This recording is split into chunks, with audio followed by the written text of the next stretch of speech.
저는 올해 칠순입니다. 48년 동안 남편이랑 슈퍼를 하며 모은 돈이 예금과 집값까지 합쳐서 17억이 되었습니다. 원래는 쌍둥이 아들들에게 똑같이 나눠주려고 했죠. 그런데 며느리 입에서 시어머니가 부담스럽다는 말을 듣던 날, 저는 그 돈 한 푼도 물려주지 않기로 결심했습니다. 여보세요, 엄마. 큰아들 태민의 목소리가 평소보다 조금 낮았어요. 전화기 너머로 들리는 숨소리가 조심스러웠어요. 저는 부엌 싱크대에 기대 선 채로 핸드폰을 귀에 댔어요. 응, 태민아. 무슨 일이야? 엄마, 그게 수정이가 요즘 좀 힘들어해요. 손에 들고 있던 행주가 축축했어요. 물기가 손목을 타고 흘러내렸지만 닿지 않았어요. 태민의 말투가 뭔가 이상했어요. 왜, 어디 아픈 거야? 아니, 아픈 건 아니고요. 그냥 엄마가 자주 오시니까 수정이가 좀 부담스러워하나 봐요. 부담스럽다. 그 단어가 귓가에서 맴돌았어요. 저는 거실 창문 너머로 보이는 아파트 단지를 바라봤어요.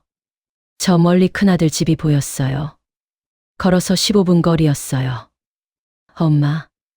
응, 알았어. 더 이상 말을 잇지 못했어요. 전화를 끊고 소파에 앉았어요. 거실 벽에 걸린 액자가 눈에 들어왔어요. 쌍둥이 아들 태민과 준호가 6살 때 찍은 사진이었어요. 두 아이가 제 양옆에 서서 웃고 있었어요. 저는 그 사진을 36년간 벽에 걸어뒀어요. 남편이 떠난 지 2년이 지났어요. 48년을 함께 산 사람이었어요. 장례를 치르고 집에 돌아왔을 때 집은 너무 조용했어요. 시계 소리만 째깍거렸어요. 혼자 사는 게 처음엔 괜찮았어요. 청소하고 빨래하고 텔레비전 보고. 하지만 한 달쯤 지나자 견딜 수 없었어요. 말을 할 사람이 없었어요. 밥을 먹어도 혼자, 차를 마셔도 혼자. 벽만 쳐다보고 앉아있는 날이 많아졌어요. 그래서 큰아들 집에 갔어요. 며느리 수정이 문을 열어줬어요. 어머님, 갑자기 왜 오세요? 연락하고 오시지. 수정의 목소리는 밝았지만 눈빛은 차가웠어요. 저는 손에 든 반찬통을 내밀었어요. 애들 먹으라고 김치랑 멸치볶음 좀 가져왔어. 수정은 받아들고 현관에 그냥 세워뒀어요. 냉장고에 넣지도 않았어요. 거실로 들어가자 손녀 서연이와 손자 민재가 소파에 앉아 스마트폰만 보고 있었어요. 서연아, 할머니 왔어. 서연이 고개를 들더니 어색하게 웃었어요. 안녕하세요. 그리고 다시 스마트폰을 봤어요. 민재는 고개도 들지 않았어요. 저는 소파 끝에 앉았어요. 수정은 부엌에서 설거지를 했어요. 물소리만 요란했어요. 점심은 먹었어? 네. 뭐 먹었어? 배달 음식이요. 더 이상 할 말이 없었어요. 30분쯤 앉아 있다가 일어났어요. 그럼 나 갈게. 수정은 손도 닦지 않은 채 고개만 끄덕였어요. 거품이 손목까지 묻어 있었어요. 저는 현관문을 열고 나왔어요. 작은 아들 준호 집도 비슷했어요. 며느리 지은은 수정보다는 예의 바른 편이었어요. 하지만 말투 끝이 항상 차갑게 식어 있었어요. 어머님, 연락하고 오시면 좋을 것 같아요. 저희도 저희 일정이 있거든요. 지은은 항상 웃으면서 말했어요. 하지만 눈은 웃지 않았어요. 저는 지은의 눈빛을 볼 때마다 가슴이 답답했어요. 쌍둥이 아들이었어요. 태민과 준호. 일란성 쌍둥이. 7개월 만에 태어난 아이들이었어요. 인큐베이터에서 석 달을 보냈어요. 저는 매일 병원에 가서 유리창 너머로 두 아이를 봤어요. 작고 빨간 주먹을 쥐고 누워있는 아이들을 보면서 매일 기도했어요. 제발 살아만 달라고. 두 아이는 살아났어요. 저는 평생 공평하게 키웠어요. 옷도 똑같이 사주고 용돈도 똑같이 주고 밥도 똑같이 퍼줬어요. 한쪽으로 치우치면 안 된다고 생각했어요. 쌍둥이니까. 남편과 함께 슈퍼마켓을 운영했어요. 새벽 5시에 일어나 가게 문을 열었어요.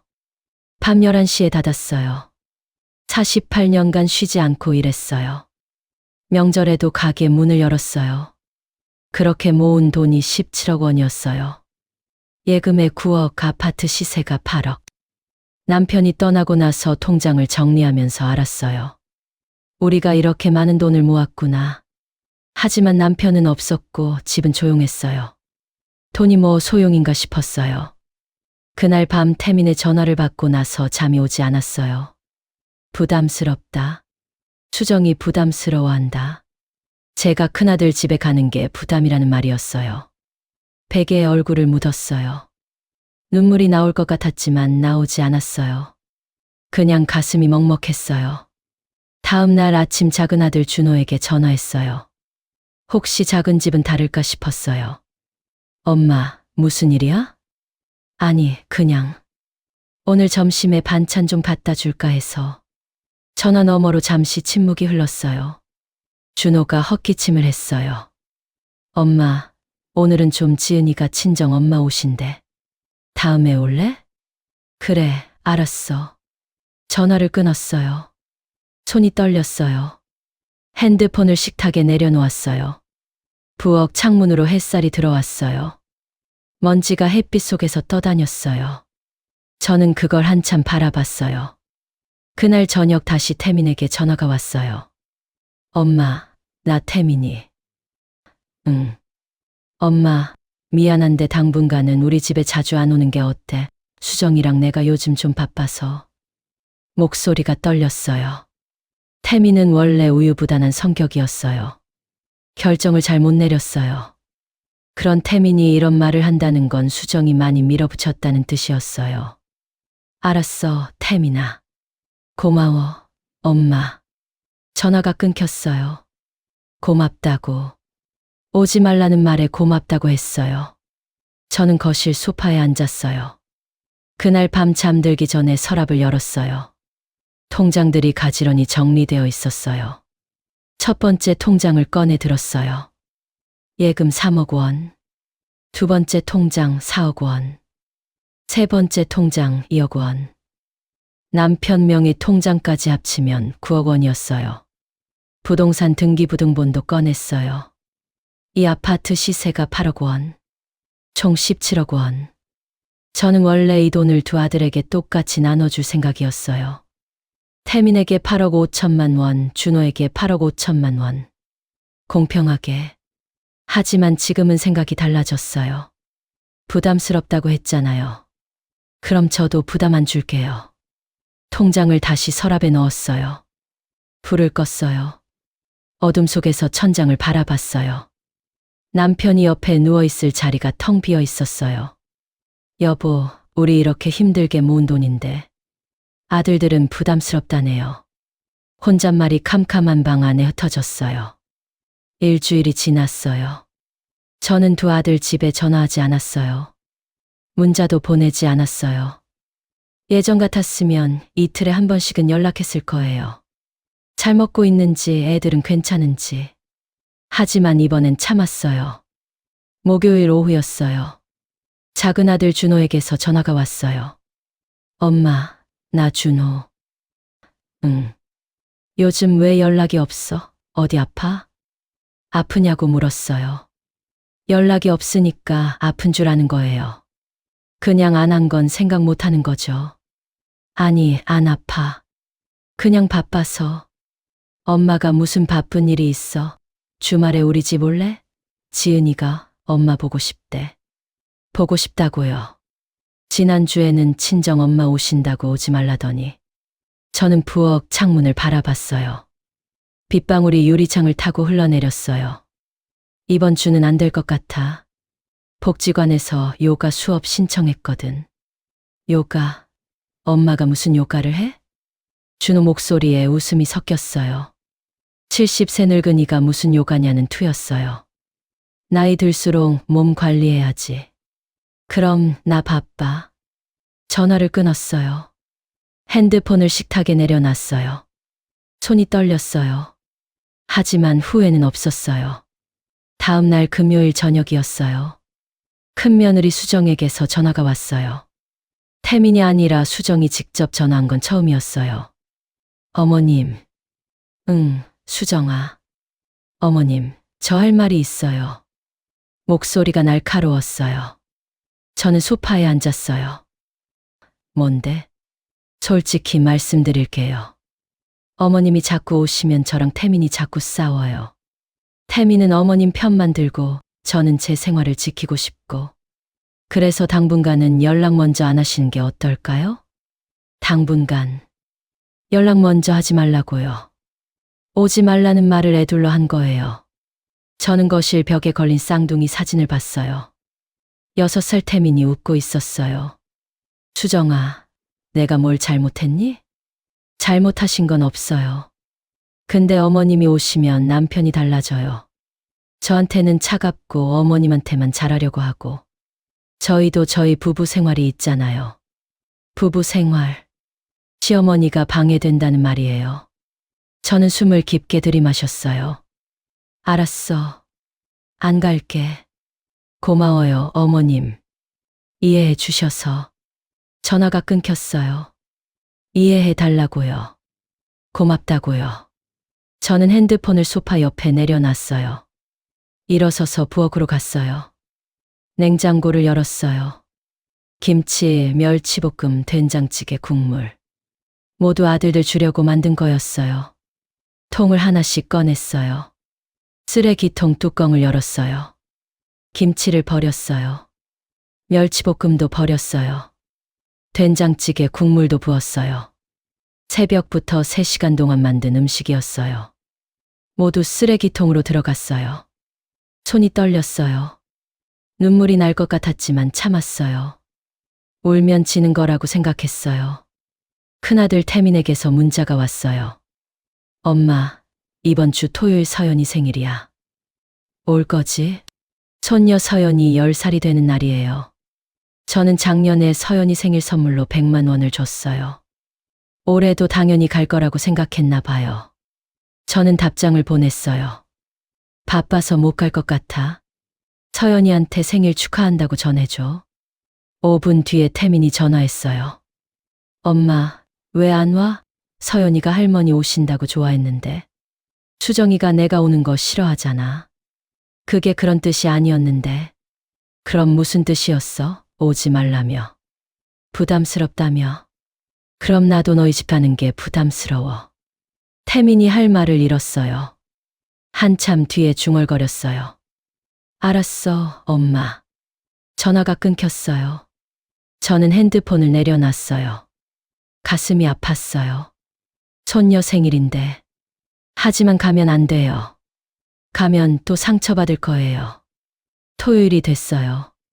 저는 집에서 혼자 텔레비전을 봤어요. 뉴스가 나왔어요. 경제가 어렵다는 내용이었어요. 화면을 보면서 생각했어요. 지금쯤 서연이 생일 파티하고 있겠네. 핸드폰이 울렸어요. 작은 아들 준호였어요. 엄마, 나 준호. 응. 형네 집에서 서연이 생일 파티하는데 엄마 왜 안 와? 형이 엄마가 바쁘다고 하던데 무슨 일 있어? 준호 목소리에 의심이 섞여 있었어요. 저는 창밖을 봤어요. 비가 내리고 있었어요. 아무 일 없어. 그냥 가기 싫어서. 엄마, 무슨 소리야? 손주 생일인데. 너희들이 나 오지 말래서 안 가는 거야. 뭐? 수정이가 그랬어. 내가 오면 부담스럽다고. 연락 먼저 하지 말라고. 그래서 안 가는 거야. 준호가 한참 말이 없었어요. 그러더니 한숨을 쉬었어요. 엄마, 형수가 좀 예민한가 봐. 너무 신경 쓰지 마. 준호야, 너희 집은 어때? 지은이도 나 싫어하지? 그게 무슨 소리야? 목소리가 흔들렸어요. 거짓말하는 목소리였어요. 솔직하게 말해봐. 지은이도 내가 오는 거 싫어하지? 한참 침묵이 흘렀어요. 빗소리만 들렸어요. 준호가 작은 목소리로 말했어요. 엄마, 미안해. 지은이도 요즘 좀 스트레스 받나 봐. 그 말을 듣는 순간 가슴이 철렁했어요. 큰 집도 작은 집도 두 며느리 모두 저를 싫어하는 거예요. 그리고 두 아들 모두 며느리 편인 거예요. 알았어. 그럼 나도 너희 집 안 갈게. 엄마, 그게 아니라 전화를 끊었어요. 더 이상 듣고 싶지 않았어요. 그날 밤 저는 쌍둥이 사진을 벽에서 떼어냈어요. 액자를 들고 한참 쳐다봤어요. 6살 태민과 준호. 제 양옆에서 웃고 있는 아이들. 저는 그 사진을 안방 서랍 깊숙이 넣었어요. 공평하게 사랑했는데, 공평하게 버림받았네. 불을 껐어요. 어둠이 방을 채웠어요. 남편 목소리가 들리는 것 같았어요. 여보, 괜찮아요? 하지만 대답할 수 없었어요. 남편은 이미 2년 전에 떠났으니까요. 저는 혼자였어요. 완전히. 한 달이 지났어요. 저는 두 아들에게 연락하지 않았어요. 아들들도 저에게 연락하지 않았어요. 처음에는 서로 눈치만 봤을 거예요. 엄마가 화났나? 언제 연락할까? 하지만 시간이 지나면서 일상으로 돌아갔을 거예요. 저도 일상으로 돌아갔어요. 아니, 새로운 일상을 만들었어요. 화요일 아침 7시였어요. 저는 운동복을 입고 현관문을 열었어요. 동네 복지관까지 걸어서 20분 거리였어요.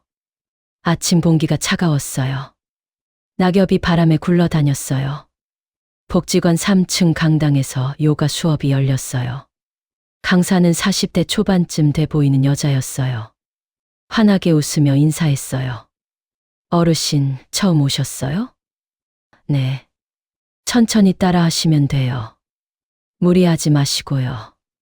수업이 시작됐어요. 매트 위에 앉아서 숨을 들이마시고 내쉬었어요. 허리를 숙이고 팔을 뻗었어요. 처음엔 몸이 뻣뻣했어요. 무릎이 아팠고 허리가 시큰거렸어요. 하지만 계속했어요. 옆에 72세쯤 돼 보이는 할머니가 있었어요. 짧은 백발에 환한 얼굴이었어요. 동작을 따라 하다가 저를 보고 웃었어요. 처음이세요? 네. 저도 작년에 시작했어요. 처음엔 힘들어도 하다 보면 좋아져요. 할머니 이름은 박영순이었어요. 저보다 2살 많았어요. 수업이 끝나고 복지관 카페에서 차를 마셨어요. 혼자 사세요? 영순 할머니가 물었어요. 저는 고개를 끄덕였어요. 남편이 2년 전에 세상 떠났어요. 저도 비슷해요. 3년 전에 남편 보냈어요. 아들 하나 있는데 며느리가 저 싫어해서 연락 안 해요. 영순 할머니가 담담하게 말했어요. 웃으면서요. 저는 할머니 얼굴을 봤어요. 주름이 깊었지만 눈빛은 밝았어요. 힘들지 않으세요? 처음엔 힘들었죠. 울고 또 울고. 근데 어느 날 깨달았어요. 아들이 전부가 아니구나. 내 인생은 내 거구나. 그 말이 가슴에 박혔어요. 내 인생은 내 거. 저는 평생 그 생각을 해본 적이 없었어요. 제 인생은 남편 거였고 아들들 거였어요. 저는 그냥 뒷바라지하는 사람이었어요. 저도 그럴 수 있을까요? 당연하죠. 70년 넘게 사셨잖아요. 이제 자기 위해 사세요. 영순 할머니가 제 손을 잡았어요. 손이 따뜻했어요.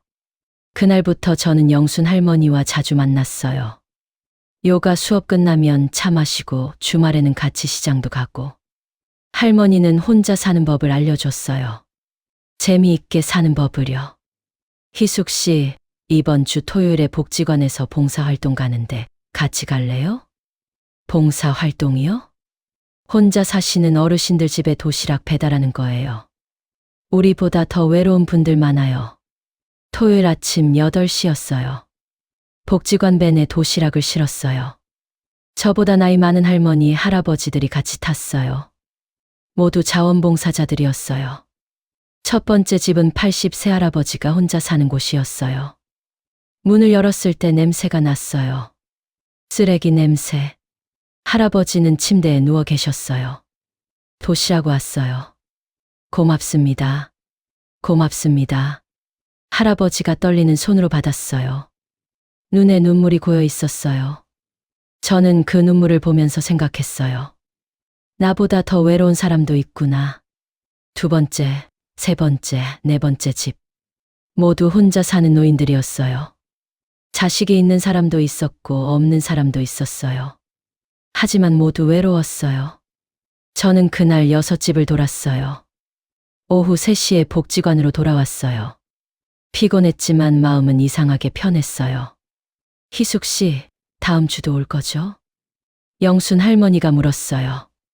저는 웃으며 고개를 끄덕였어요. 네, 올게요. 그날 밤 집에 돌아와서 거울을 봤어요. 제 얼굴이 조금 밝아진 것 같았어요. 주름은 그대로 있었지만 눈빛이 달라졌어요. 다음 주 월요일이었어요. 은행에 갔어요.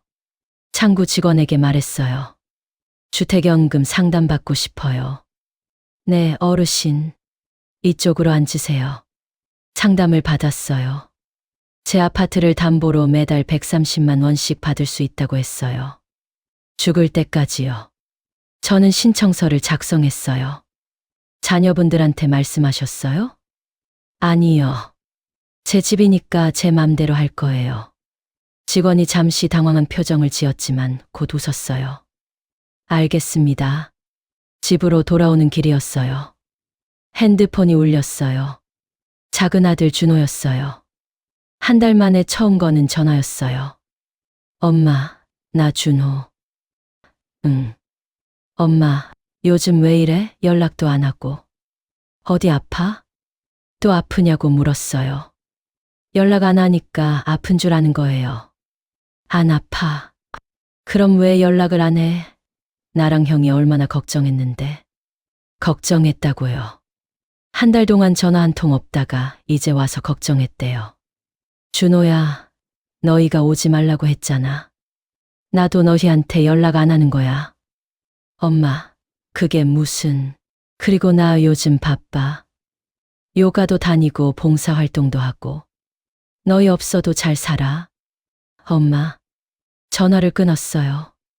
핸드폰을 가방에 넣었어요. 손이 떨렸지만 후회는 없었어요. 그날 밤 통장을 다시 꺼냈어요. 9억 원.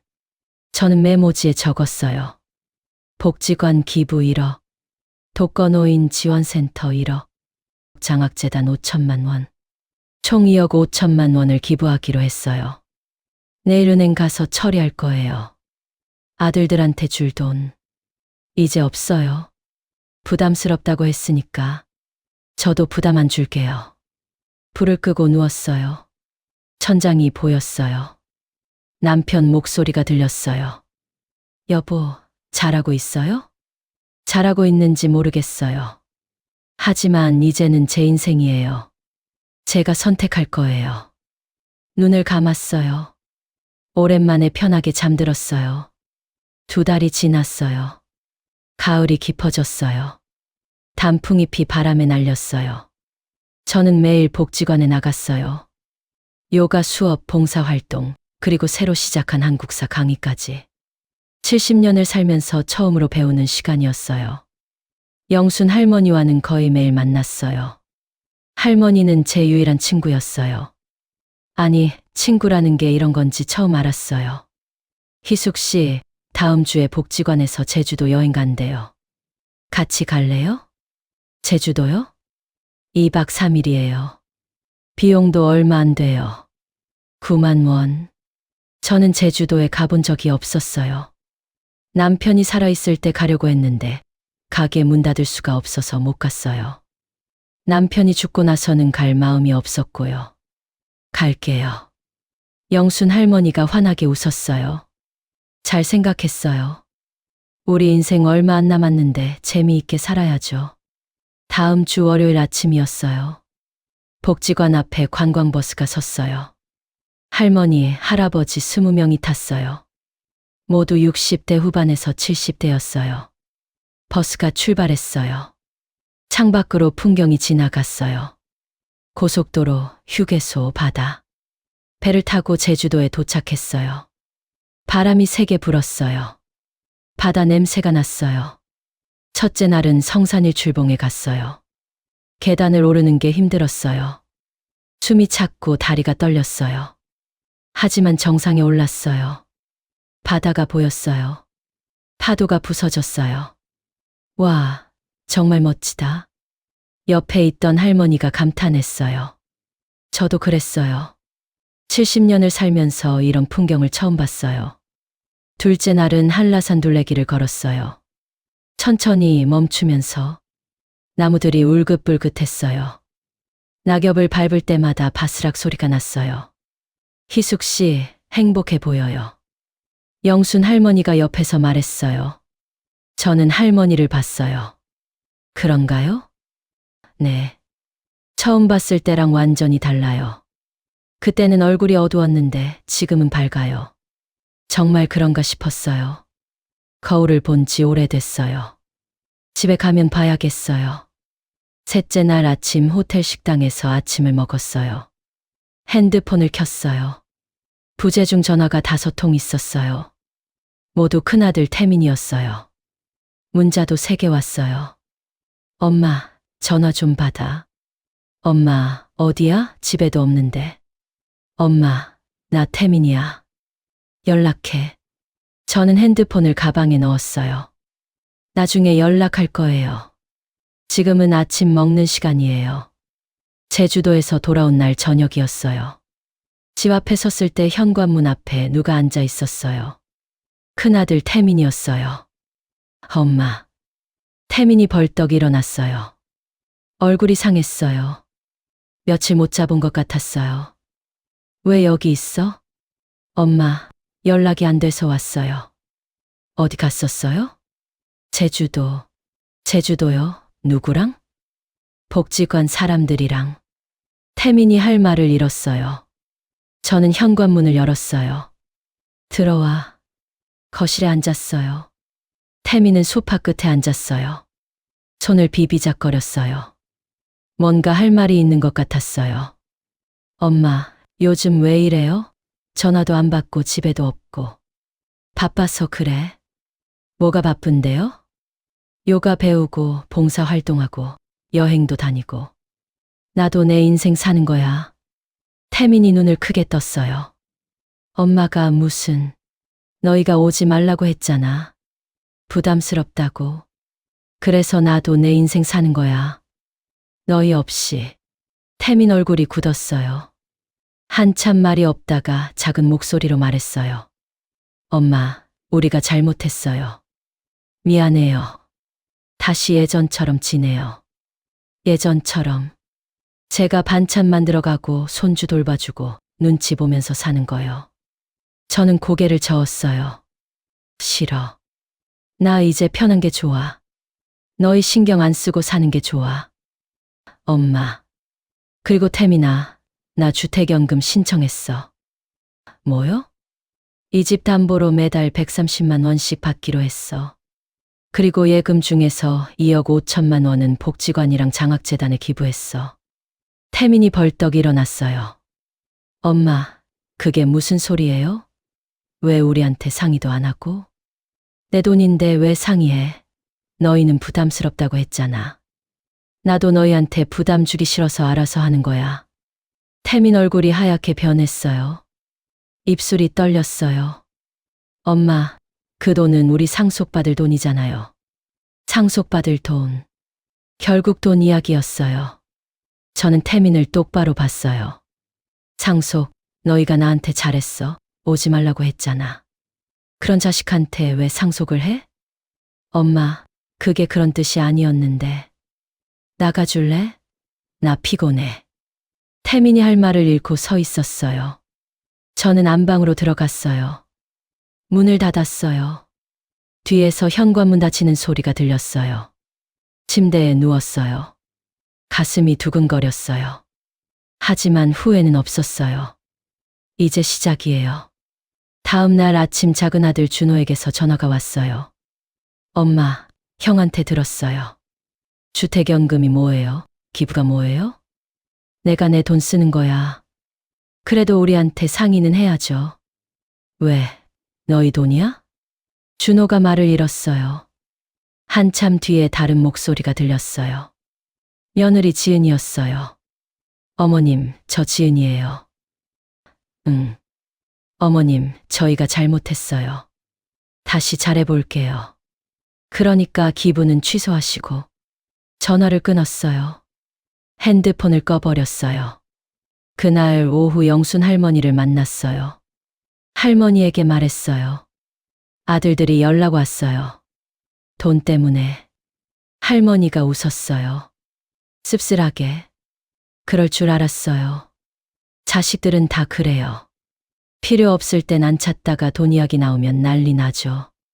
제가 잘하고 있는 걸까요? 할머니가 제 손을 잡았어요. 잘하고 있어요. 희숙 씨 인생이에요. 희숙 씨가 선택하는 거예요. 그 말에 눈물이 났어요. 70년 살면서 누군가 제 편을 들어준 건 처음이었어요. 남편도 아들들도 며느리들도 아니었어요. 복지관에서 만난 할머니가 제 편이었어요. 고마워요. 뭐려. 우린 친구잖아요. 친구. 70살에 처음 생긴 친구였어요. 석 달이 지났어요. 겨울이 왔어요. 저는 여전히 복지관에 다녔어요. 요가, 봉사, 한국사, 수업. 영순 할머니와는 거의 매일 만났어요. 아들들은 가끔 전화했지만 저는 받지 않았어요. 어느 목요일 오후였어요. 복지관 카페에서 차를 마시고 있었어요. 핸드폰이 울렸어요. 모르는 번호였어요. 받았어요. 여보세요? 어머님, 저 수정이에요. 큰 며느리 수정이었어요. 석 달 만에 처음 듣는 목소리였어요. 무슨 일이야? 어머님, 태민이가 회사에서 잘렸어요. 심장이 철렁했어요. 하지만 목소리는 차분하게 유지했어요. 그래서? 어머님, 저희 지금 너무 힘들어요. 전세 대출 만기도 다가오고 애들 학원비도 밀렸고. 어머님이 좀 도와주실 수 있을까요? 부담스럽다고 하더니 이제 돈 필요하니까 도와달라고요. 수정아, 나도 돈 없어. 다 기부했어. 어머님, 제발요. 2억 5천만 원 기부했다고 들었어요. 그럼 아직 남은 돈 있잖아요. 남은 돈 6억 5천만 원이 남아 있어요. 하지만 그건 제 노후 자금이에요. 없어. 어머님, 수정 목소리가 날카로워졌어요. 어머님, 태민이 어머님 아들이잖아요. 아들이 힘들 때 엄마가 도와줘야죠. 너희가 나한테 뭐 해줬는데? 부담스럽다고 했잖아. 오지 말라고 했잖아. 그건 제가 예민했어요. 죄송해요. 용서해 주세요. 예민했대요. 용서해 달래요. 돈 필요하니까 이제 와서 사과하는 거예요. 수정아, 나도 너희 도와주는 게 부담스러워. 미안하지만 알아서 해. 전화를 끊었어요. 손이 떨렸어요. 영순 할머니가 제 손을 잡았어요. 괜찮아요? 괜찮아요. 익숙해요. 하지만 가슴은 아팠어요.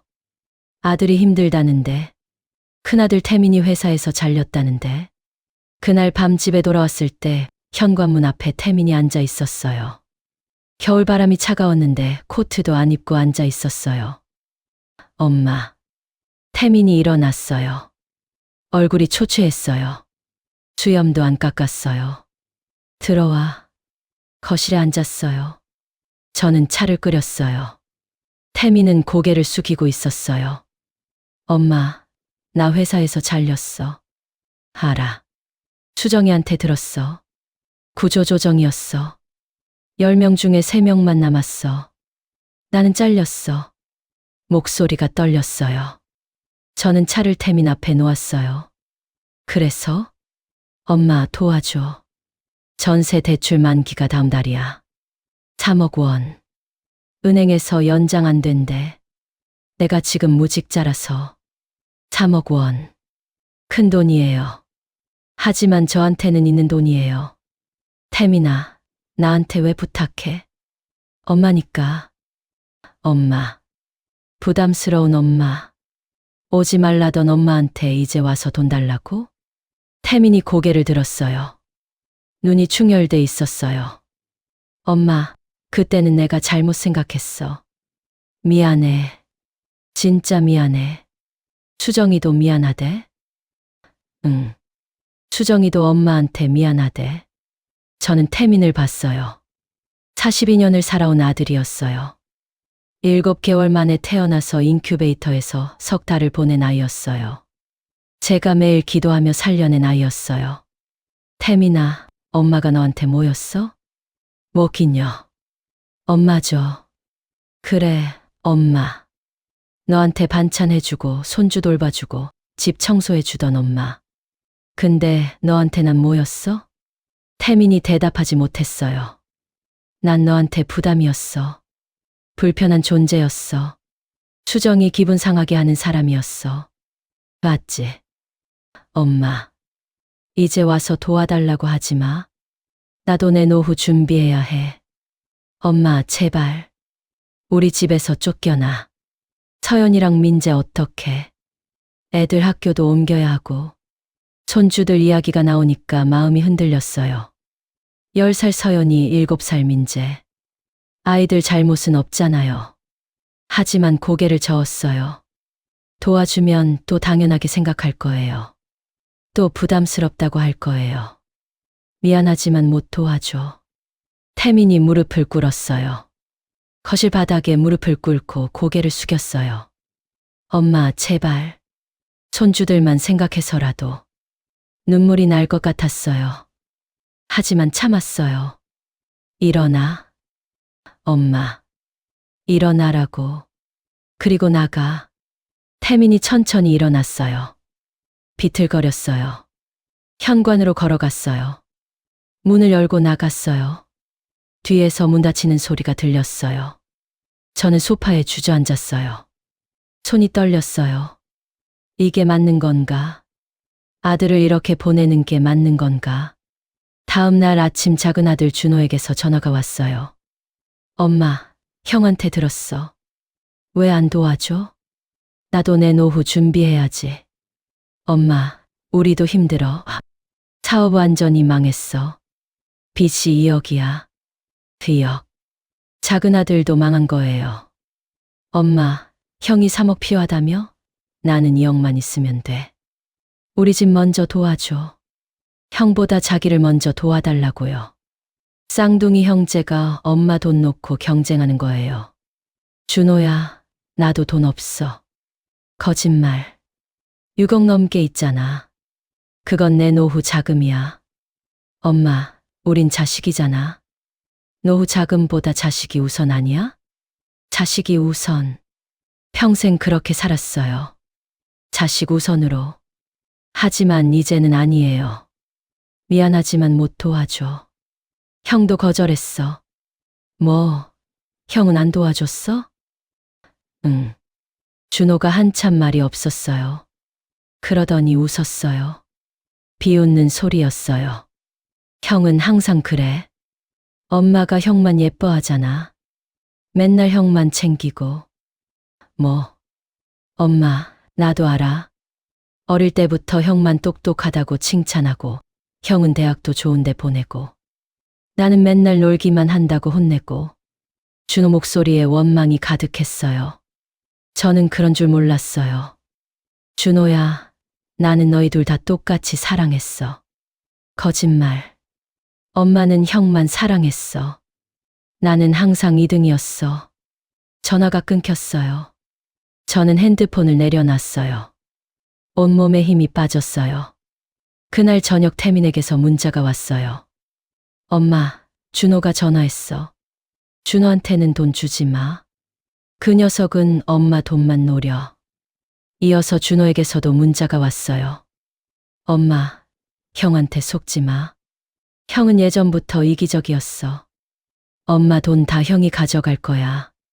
두 아들이 서로를 험담하고 있었어요. 엄마 돈을 놓고 저는 핸드폰을 던져버리고 싶었어요. 하지만 참았어요. 거실 불을 껐어요. 어둠 속에 앉아 있었어요. 공평하게 사랑했는데, 공평하게 키웠는데, 왜 이렇게 됐을까?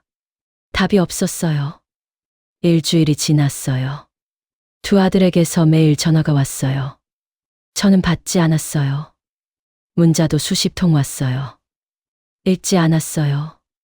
금요일 오후였어요. 복지관에서 봉사활동을 마치고 돌아오는 길이었어요. 집 앞에 두 아들이 서 있었어요. 태민과 준호. 둘 다 제 집 앞에서 기다리고 있었어요. 엄마. 둘이 동시에 말했어요. 그러더니 서로를 봤어요. 태민이 먼저 말했어요. 준호, 너 왜 여기 있어? 형이야말로 왜 여기 있어? 엄마 만나러 왔지. 아도. 두 아들이 노려봤어요. 저는 그 모습을 보면서 가슴이 아팠어요. 쌍둥이였어요. 어릴 때는 항상 같이 놀았어요. 손잡고 학교 갔어요. 이제는 서로를 원수처럼 보고 있었어요. 들어와. 둘 다. 거실에 앉았어요. 태미는 소파 오른쪽, 준호는 왼쪽에 앉았어요. 최대한 멀리 떨어져서요. 엄마, 형 먼저 보냈어? 준호가 물었어요. 아니, 너희 둘 다 혼자 온 거야. 태민이 준호를 봤어요. 준호, 너 엄마한테 돈 달라고 하러 온 거지? 형도 그러잖아. 나는 3억이 꼭 필요해. 전세 대출 만기야. 집에서 쫓겨나. 나도 2억 필요해. 빚쟁이들이 매일 전화해. 사업장 문 닫아야 해. 두 아들이 서로 자기가 더 힘들다고 주장했어요. 저는 그 모습을 가만히 봤어요. 엄마는 나한테 줘야 해. 나는 장남이야. 태민이 말했어요. 무슨 소리야. 겨우 3분 먼저 나왔다고 장남이야? 엄마, 나는 동생이라고 맨날 차별받았어. 이번엔 나 먼저 도와줘. 준호가 대꾸했어요. 너 차별받았어. 엄마가 너한테 얼마나 잘해줬는데. 나는 맨날 형이랑 비교당했어. 그건 내가 공부 안 했잖아. 형은 공부만 했잖아. 나는 사람 만나고 관계 만들고 그래서 사업했어. 그래서 망했잖아. 형도 잘렸잖아.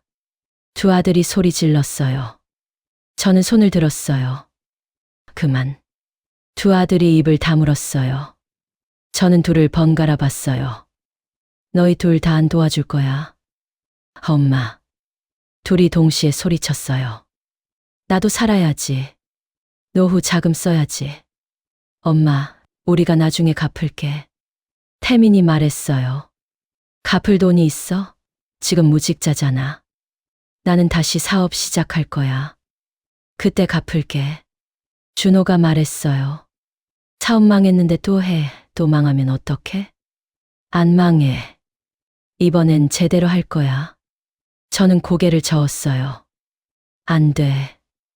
너희 둘 다 못 도와줘. 태민이 벌떡 일어났어요. 엄마, 그럼 그 돈 어떻게 할 건데? 죽을 때까지 혼자 쓸 거야? 응. 내 돈이니까. 엄마가 죽으면 어차피 우리 거잖아. 지금 주는 게 나중에 주는 게 무슨 차이야? 준호도 일어났어요. 형 말이 맞아. 어차피 우리 상속받을 돈이잖아. 지금 필요한데 왜 안 줘? 상속받을 돈. 제 돈을 자기들 돈이라고 생각하는 거예요. 너희들 나 죽기를 기다리는 거니? 그게 아니라 그럼 뭐야? 어차피 너희 돈이라고? 내가 죽어야 너희가 행복해? 두 아들이 말을 잃었어요. 저는 천천히 말했어요. 너희한테 줄 돈 없어. 나 죽어도 한 푼도 안 남길 거야. 다 쓰고 죽을 거야. 태민 얼굴이 하얗게 변했어요. 엄마, 진심이야? 진심이야. 준호가 소리쳤어요. 엄마, 그럼 우리는 어떻게? 우리 완전히 망하는 거야? 너희가 알아서 해. 나도 내 인생 살아야지. 엄마. 두 아들이 동시에 소리쳤어요. 저는 눈을 감았어요. 나가줘. 둘 다. 엄마, 우리 진짜 힘들어. 나도 힘들어. 너희 때문에. 아가. 태민과 준호가 움직이지 않았어요. 저는 눈을 뜨고 둘을 봤어요. 나가라고 했어. 태민이 먼저 현관으로 걸어갔어요. 준호도 따라갔어요. 문이 닫혔어요. 저는 소파에 앉았어요. 온몸에 힘이 빠졌어요. 손이 떨렸어요. 다음 날 토요일 아침이었어요. 초인종이 울렸어요. 문을 열었어요. 태민과 준호가 서 있었어요. 그리고 두 며느리 수정과 지은도 함께 있었어요. 엄마, 우리 진지하게 이야기하자. 태민이 말했어요. 내 사람이 거실로 들어왔어요. 소파에 앉았어요. 저는 맞은편 의자에 앉았어요. 엄마, 우리가 변호사 상담 받았어. 준호가 말했어요. 변호사 상담. 불길한 예감이 들었어요. 엄마가 요즘 이상해. 주택연금 신청하고 돈 막 기부하고. 혹시 치매 아니야? 수정이 말했어요. 치매. 저를 치매 환자로 만들려는 거예요. 나 안 아파. 엄마, 그래도 검사는 받아봐야지. 70세면 검사 받아야 할 나이야. 태민이 말했어요. 검사 받고 싶지 않아. 엄마, 검사 안 받으면 우리가 법적으로 성년후견인 신청할 수도 있어. 지은이 말했어요. 성년후견인. 저를 무능력자로 만들어서 제 재산을 자기들이 관리하겠다는 거예요. 너희들 지금 뭐 하는 거야? 엄마를 위해서야. 엄마가 이상한 결정하기 전에 우리가 보호하는 거야. 수정이 말했어요. 보호. 듣기 좋은 말로 포장했지만 결국 돈 빼앗으려는 거예요. 나가. 다들 나가. 엄마, 우리 진심이야. 엄마 건강 걱정돼서 그래. 거짓말하지 마. 돈 걱정되는 거잖아. 네 사람이 동시에 말했어요. 부인했어요. 하지만 눈빛은 거짓말을 하고 있었어요. 나가. 안 나가면 경찰 불러. 태민이 일어났어요. 엄마, 후회할 거야. 나가라고. 네 사람이 나갔어요. 문이 닫혔어요. 저는 바닥에 주저앉았어요. 눈물이 났어요. 70년 살면서 이렇게 무너진 적이 없었어요. 아들들이 저를 치매 환자로 만들려고 해요. 제 돈을 빼앗으려고요. 핸드폰을 집어들었어요. 영순 할머니에게 전화했어요. 희숙 씨, 무슨 일이에요? 영순 씨, 나나. 말이 나오지 않았어요. 울음만 나왔어요. 어디에요? 지금 갈게요. 30분 뒤 영순 할머니가 왔어요. 저를 꼭 안아줬어요. 울어요. 실컷 울어요. 저는 할머니 품에서 울었어요. 오래 울었어요. 영순 할머니가 차를 끓여줬어요. 따뜻한 차를 마시니까 마음이 조금 진정됐어요. 희숙 씨, 제가 비슷한 일 겪었어요. 네. 3년 전이었어요. 제 아들도 똑같이 했어요. 치매 검사 받으라고 성년후견인 신청하겠다고. 결국 법원까지 갔어요. 어떻게 됐어요? 제가 이겼어요. 저한테 아무 문제 없다는 걸 증명했죠. 의사소견서, 일상생활 기록, 복지관 활동 증명서 다 제출했어요.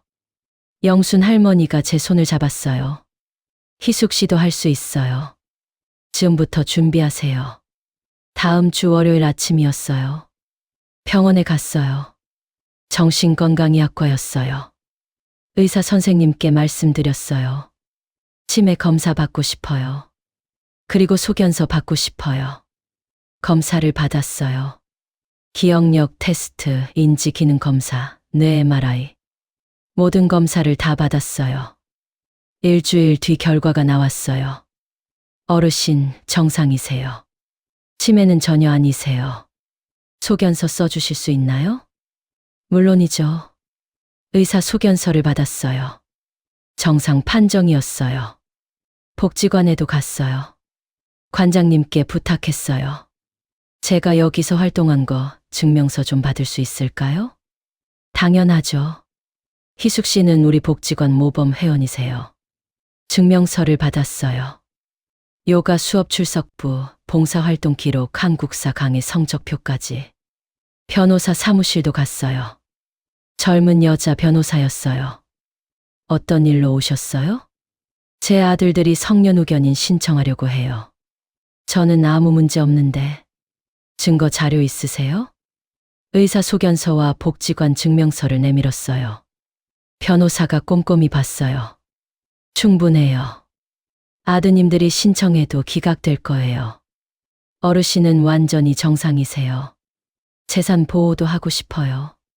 신탁 설정하세요. 그럼 아무도 못 건드려요. 변호사와 상담을 마쳤어요. 수임료를 냈어요. 100만 원. 아깝지 않았어요. 은행에 갔어요. 신탁 담당자를 만났어요. 전 재산 신탁 설정하고 싶어요. 제가 죽을 때까지는 제가 관리하고 죽고 나면 복지재단에 기부하는 걸로요. 자녀분들한테 상속 안 하시는 거예요? 네. 담당자가 잠시 망설였어요. 하지만 서류를 내밀었어요. 서명하세요. 신탁 계약서에 서명했어요. 이제 제 돈은 제가 살아있는 동안만 제 거예요. 죽으면 복지재단으로 가요. 아들들한테는 한 푼도 안 가요. 집으로 돌아오는 길이었어요. 마음이 편했어요. 이제 준비 끝났어요. 그날 저녁 태민에게서 전화가 왔어요. 엄마, 나 태민이야. 뭐? 엄마, 법원에 신청했어. 청년 후견인. 알아. 알고 있어? 너희들 뭐 하는지 다 알아. 그리고 나는 준비 다 했어. 의사 소견서도 있고 변호사도 선임했어. 태민이 할 말을 잃었어요. 엄마, 우리를 원수로 만들 거야? 원수는 너희가 먼저 만들었어. 치매 환자로 만들려고 한 게 너희잖아. 엄마, 그게 아니라. 그리고 태민아, 나 신탁 설정했어. 전 재산. 너희한테 한 푼도 안 가. 뭐? 내가 죽으면 다 복지재단으로 가. 너희는 하나도 못 받아. 엄마, 그게 무슨 소리야? 너희가 나한테 한 짓 생각해봐. 부담스럽다고 하고 오지 말라고 하고 치매 환자로 만들려고 하고. 그런 자식들한테 왜 재산을 줘? 태민이 울었어요. 전화 너머로 울음소리가 들렸어요. 엄마, 우리가 잘못했어. 진짜 잘못했어. 용서해줘. 용서는 해. 근데 돈은 안 줘. 전화를 끊었어요. 다음 날 준호에게서도 전화가 왔어요. 비슷한 내용이었어요. 울고 빌고 용서 빌고. 하지만 저는 마음을 바꾸지 않았어요. 한 달 뒤 법원에 갔어요. 청년 후견인 신문이었어요. 판사 앞에 섰어요. 태민과 준호도 있었어요. 어르신 건강하세요? 판사가 물었어요. 네, 건강해요. 요즘 무슨 활동하세요? 복지관에서 요가 배우고 봉사활동하고 한국사 공부해요. 의사 소견서와 증명서를 제출했어요. 판사가 꼼꼼히 봤어요. 어르신은 정상이십니다. 청구 기각합니다. 망치 소리가 울렸어요. 끝났어요. 이겼어요. 법원 밖으로 나왔어요. 태민과 준호가 따라왔어요. 엄마, 미안해. 엄마, 우리가 잘못했어. 두 아들이 울었어요. 저는 그 모습을 가만히 봤어요. 너희 진짜 미안해? 응, 진짜 미안해. 그럼 이제 뭐 하고 싶어? 또 돈 달라고 할 거야? 두 아들이 고개를 숙였어요. 아니야. 돈은 됐어. 우리가 알아서 할게. 그냥 엄마랑 다시 잘 지내고 싶어. 태민이 말했어요. 아도. 준호가 말했어요. 저는 두 아들을 봤어요. 42살 쌍둥이들이었어요. 이제는 주름도 생기고 머리도 벗겨진 중년 남자들이었어요. 하지만 제 눈에는 여전히 인큐베이터 안에 작은 아기들로 보였어요. 너희들 나한테 잘할 거야? 응. 며느리들도 나한테 잘할 거야? 노력해 볼게. 노력이 아니라 확실하게 해. 알았어. 저는 한숨을 쉬었어요. 알았어. 다시 한번 믿어볼게. 근데 명심해. 돈은 절대 안 줘. 신탁 설정했으니까 취소도 안 돼. 알았어, 엄마. 두 아들이 고개를 끄덕였어요. 그날 저녁 집에 돌아왔어요. 영순 할머니에게 전화했어요. 영순 씨, 이겼어요. 축하해요, 휘숙 씨. 고마워요. 영순 씨 도움이 컸어요. 아니에요. 희숙 씨가 강하신 거예요. 전화를 끊고 거울을 봤어요. 제 얼굴이 보였어요. 주름 깊은 70세 노인이었어요. 하지만 눈빛은 강했어요. 싸워서 이겼어요. 제 권리를 지켰어요. 하지만 가슴 한구석은 여전히 아팠어요. 아들들과 싸워서 이기는 게 이렇게 슬픈 일인 줄 몰랐어요. 3년이 지났어요. 저는 73세가 됐어요. 복지관은 여전히 다녔어요. 요가는 이제 웬만한 동작 다 할 수 있었어요. 봉사 활동도 계속했어요. 영순 할머니와는 여전히 친구였어요. 75살이 된 할머니는 여전히 활기찼어요. 희숙 씨, 이번 여름에 강릉 갈 거예요. 같이 가요. 좋아요. 삶은 평온했어요. 주택연금으로 매달 130만 원이 들어왔어요. 복지관 활동비, 생활비, 병원비 쓰고 나면 딱 맞았어요. 더 이상 돈 걱정은 없었어요. 태민과 준호는 가끔 연락했어요. 한 달에 한 번쯤요. 명절에는 집에 왔어요. 며느리들도 함께요. 추석이었어요. 태민 가족이 와서 점심을 먹었어요. 수정은 예전보다 공손했어요. 어머님, 제가 설거지 할게요. 괜찮아. 내가 할게. 아니에요. 제가 할게요. 손녀 서연이는 이제 13이었어요. 중학생이 됐어요. 키도 많이 컸어요. 할머니, 저 이번 시험에서 1등 했어요. 잘했네. 우리 서연이. 손자 민재는 10살이었어요. 초등학교 4학년이었어요. 할머니, 저 태권도 검은띠 땄어요. 대단하네. 손주들은 예뻤어요. 하지만 예전처럼 안아주고 뽀뽀하고 그러지는 않았어요. 거리를 뒀어요. 너무 가까워지면 또 상처받을까 봐요. 저녁에는 준호 가족이 왔어요. 지은도 공손했어요. 어머님, 이거 건강보조식품이에요. 드세요. 고마워. 손녀 하은이는 11살, 손자 준서는 8살이었어요. 두 아이도 잘 자랐어요. 할머니, 저 피아노 콩쿠르에서 상 받았어요. 잘했어, 하은아. 식사를 했어요. 대화는 어색했어요. 예전처럼 편하지 않았어요. 모두 조심스러웠어요. 실수할까봐, 또 관계가 틀어질까봐. 8시쯤 됐을 때 두 아들 가족이 일어났어요. 엄마, 우리 이만 갈게. 그래, 조심해서 가. 현관에서 손을 흔들며 배웅했어요. 차들이 떠났어요. 아파트 단지가 조용해졌어요. 거실로 돌아왔어요. 식탁 위에 설거지가 남아 있었어요. 천천히 설거지를 했어요. 거품이 손을 감쌌어요. 설거지를 끝내고 소파에 앉았어요. 텔레비전을 켰어요. 명절 특집 프로그램이 나왔어요. 웃음소리가 들렸어요. 핸드폰을 봤어요. 태민에게서 문자가 왔어요. 엄마, 오늘 고마웠어. 맛있었어. 준호에게서도 왔어요. 엄마, 추석 잘 보내. 건강해. 짧은 문자들이었어요. 예전처럼 길게 통화하지는 않았어요. 예전처럼 자주 만나지도 않았어요. 하지만 완전히 끊어지지도 않았어요. 적당한 거리였어요. 너무 가깝지도 너무 멀지도 않은. 저는 안방 서랍을 열었어요. 깊숙이 넣어뒀던 사진 액자를 꺼냈어요. 쌍둥이 아들들이 6살 때 찍은 사진이었어요. 제 양옆에서 웃고 있는 아이들이었어요. 사진을 한참 들여다봤어요. 그때는 행복했어요. 순수했어요. 돈 걱정, 관계 걱정 없었어요. 그냥 엄마와 아들들이었어요. 지금은 달라요. 복잡해졌어요. 상처받고 싸우고 화해하고. 하지만 이게 현실이에요. 사진을 다시 서랍에 넣었어요. 이제는 과거예요. 그립지만 돌아갈 수 없는 시간이에요. 침대에 누웠어요. 천장을 봤어요.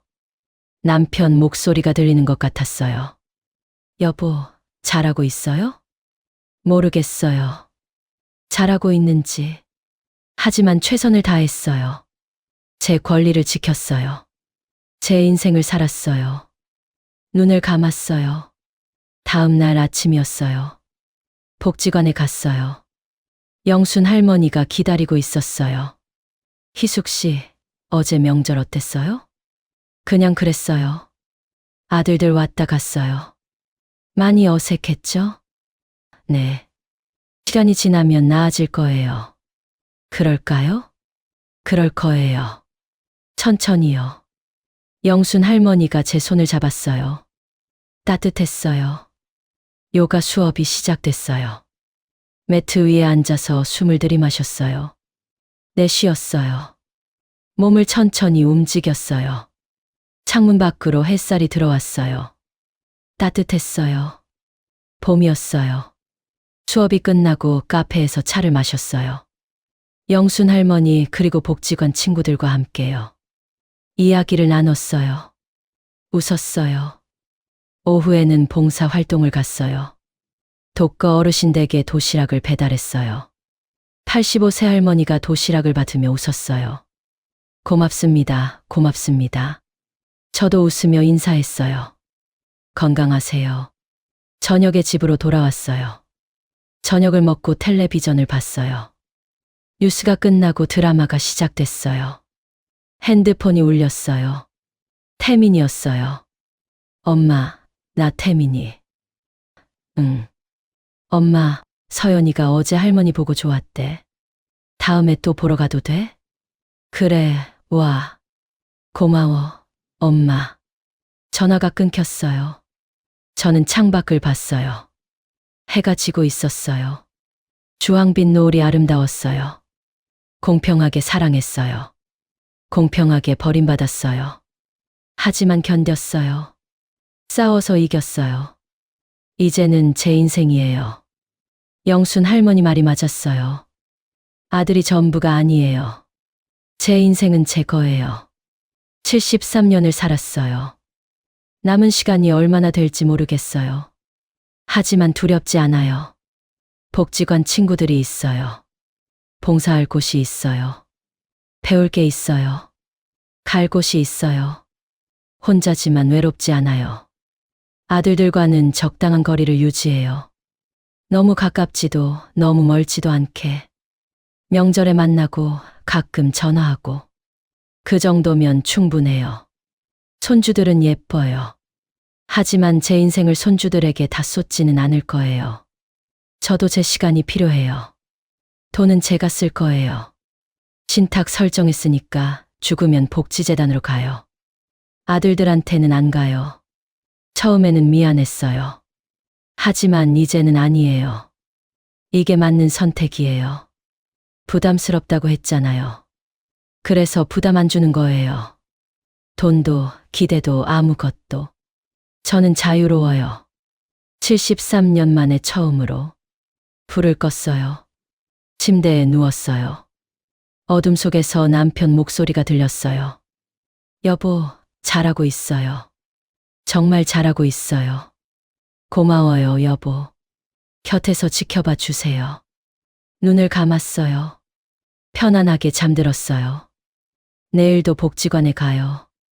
영순 할머니를 만나요. 요가하고 봉사하고 공부해요. 제 인생을 살아요. 마지막까지.